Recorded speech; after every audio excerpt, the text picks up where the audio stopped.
In today's video, I'll show you how to disable hibernation on Windows 10 in a simple and beginner-friendly way.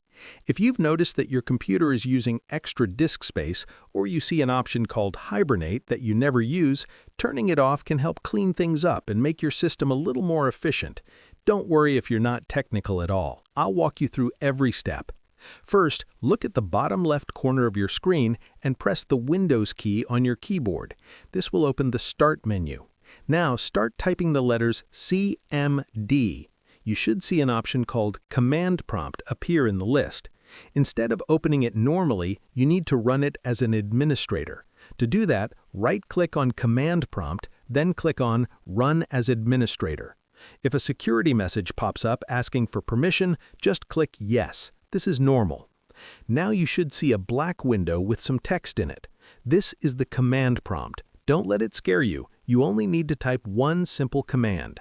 Carefully type the following exactly as you see it: powercfg.exe/hibernate off. Once you've typed it, press the Enter key on your keyboard. If everything worked correctly, you won't see a confirmation message, and that's perfectly fine. The command runs silently. At this point, hibernation is already disabled on your system.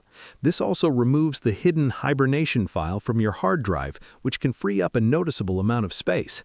When you're done, you can close the command prompt by typing Exit and pressing Enter, or simply clicking the Close button in the corner. And that's it.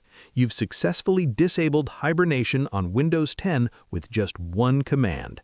And that's how you disable Windows 10 hibernation. Share this video and subscribe for more helpful tutorials.